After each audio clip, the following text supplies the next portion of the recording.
Selamat datang di channel GSA20. Apa kabar kalian? Semoga kalian baik-baik saja. Di video kali ini GSA20 akan menceritakan alur cerita yang berjudul Battletron. Gak usah berlama-lama, langsung saja ke ceritanya. Diperlihatkan Yan yang sedang membicarakan Yupotian yang sangat kuat, dan kini setelah bertahun-tahun muncul kembali seorang yang bakatnya tidak buruk, yaitu Xiaoyan.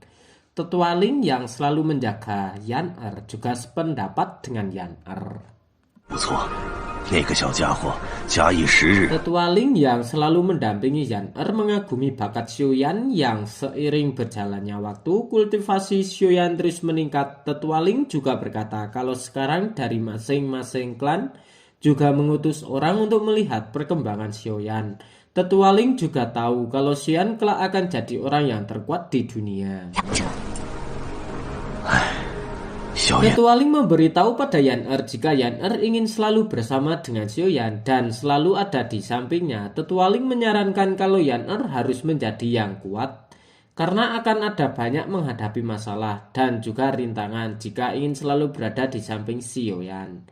Maka akan kemudian Tetua Ling memberitahu Yan kalau sebentar lagi Xiaoyan akan tiba di Akademi Jianan. Yan yang mendengar kalau Xiaoyan akan segera tiba di Akademi Jianan, Yan merasa senang. Kemudian Yan menyuruh Tetua Ling untuk pergi dan mencari tempat untuk beristirahat. Jika ada orang yang melihat, takutnya akan menimbulkan masalah. Kemudian Tetua Ling berkata pada Yan jika Yan membutuhkan bantuannya akan selalu ada. Kemudian Tetua Ling pergi. Yan yang selalu setia menunggu kedatangan Xiaoyan. Yan kaget dengan Bai Shan yang ingin berbicara dengan Yan tetapi Yan tak ingin berbicara dengan Bai Shan. Yan mencari alasan.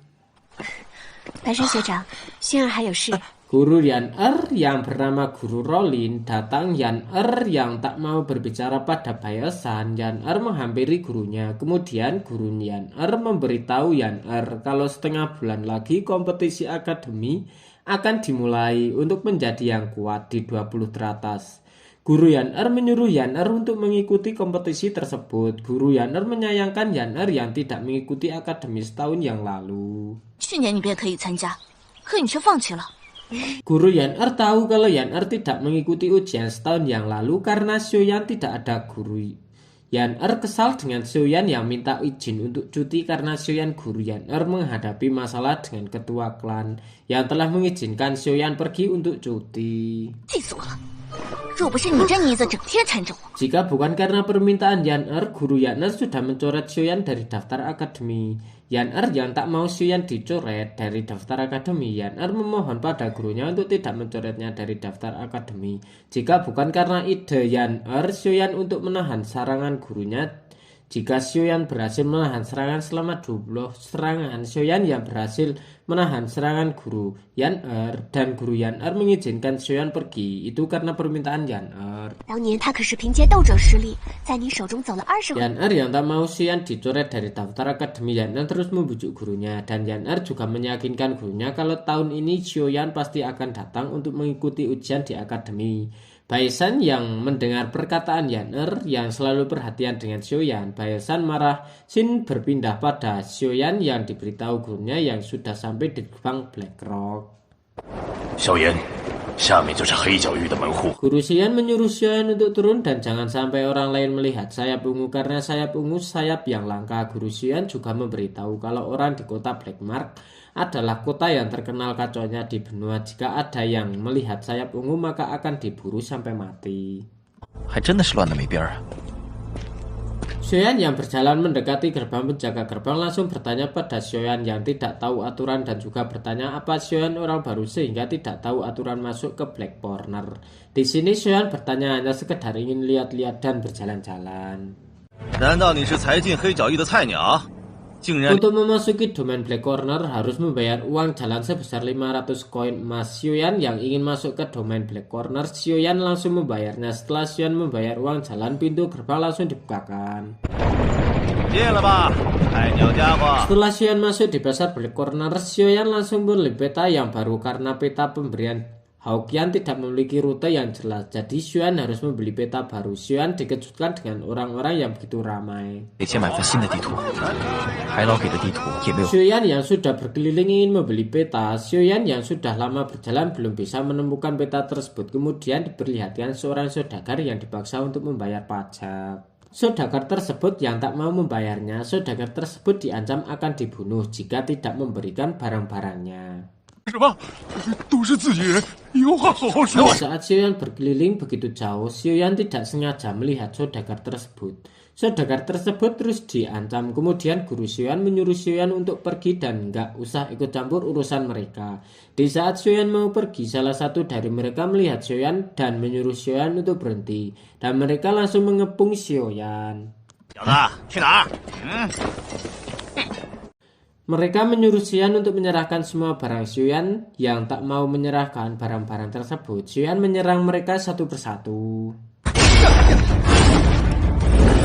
Xiuyan dengan mudah mengalahkan mereka semua. Di saat Xiuyan mau pergi, saudagar tersebut menawarkan Xiuyan untuk minum teh bersama. Jika tidak ada Xiuyan, mungkin saudagar tersebut sudah meninggal. Saudagar tersebut yang melihat perkelahian Xiuyan, saudagar tersebut tertarik dengan kehebatan Xiuyan yang bisa berkelahi. Di saat Xiuyan ingin pergi, saudagar tersebut berbicara pada Xiuyan kalau Xiuyan akan pergi ke kota Black Mark. Xiuyan kaget dengan saudagar tersebut yang tahu tujuan Xiuyan. Kemudian saudagar tersebut menjelaskan pada Xiuyan kalau baru-baru ini di kota Black Mark ada pelelangan. Kalau ada orang yang lewat sini pasti akan pergi mencari harta karun. Saudagar tersebut juga memberitahu kalau jalan menuju kota tersebut telah diselimuti awan hitam. Jika ada orang yang menghadapinya, dia pasti akan tersesat. Saudagar tersebut menawarkan Xiuyan untuk menjadi pengawal pribadinya untuk pergi ke kota Black Mark. Xiuyan yang belum tahu jalan ke kota Black Mark. Kemudian guru Xiuyan memberitahu untuk menerima tawaran tersebut dan mereka pun berangkat. Xiuyan yang berada di kereta. Xiuyan dihampiri saudagar tersebut. Saudagar tersebut mengeluarkan peta kota Black Corner. Kemudian menjelaskan pada Xiuyan ada banyak kekuatan yang kuat di dalamnya. Tempat tujuan saudagar tersebut bersebelahan dengan kota Jianan yang terkenal kuatnya dan dikendalikan oleh faksi kuno yang disebut 8 gerbang. Pemimpinnya adalah Yuan Yi. Kekuatan Yuan Yi masuk dalam 10 besar daftar hitam. Saudagar tersebut memberitahu kalau persaingan antara domain sangatlah sengit dan banyak yang kuat. Xiuyan yang ingin tahu siapa saja yang masuk dalam daftar 10 teratas yang kuat, saudagar tersebut memberitahu kalau peringkat pertama dan kedua adalah sosok yang misterius. Saudagar tersebut hanya tahu di peringkat ketiga yang terkuat dan sudah berada di puncak Do Emperor. Juga mahir dalam pemurnian obat. Banyak orang yang menjuluki kaisar obat. Ketika saudagar tersebut memberitahu kalau dijuluki kaisar obat itu bernama Han Feng, tiba-tiba guru Xiuyan merasakan sesuatu. Di saat saudagar ini memberitahu Xiuyan tentang rumah lelang, tiba-tiba badai hitam datang. Saudagar dan Xiuyan keluar dari kereta dan menyuruh semua orang untuk bersembunyi di tempat yang aman. Saudagar tersebut menyuruh pengawalnya untuk mengikat kereta tersebut. Setelah selesai mengikat kereta, mereka pun mencari batu dan bergegas pergi berlindung di belakang batu. Saudagar tersebut tersapu badai hitam. Xiuyan yang melihatnya, Xiuyan langsung terbang menggunakan sayap punggungnya untuk menyelamatkan saudagar tersebut. Setelah Xiuyan menyelamatkan saudagar itu, Xiuyan diberitahu gurunya kalau akan ada orang yang datang dan tiba-tiba ada seseorang yang misterius datang langsung menyerang. Xiuyan tahu kalau orang yang datang berada di tingkat duo spirit. Ketika orang misterius tersebut keluar dari badai hitam dan menampakkan perwujudan rohnya, terkejut dan kaget. Orang tersebut yang tak mau diambil jiwanya oleh roh yang misterius, orang tersebut melawannya. Pertarungan semakin sengit karena orang tersebut bukan tandingan. Roh misterius orang tersebut dengan mudah dikalahkan.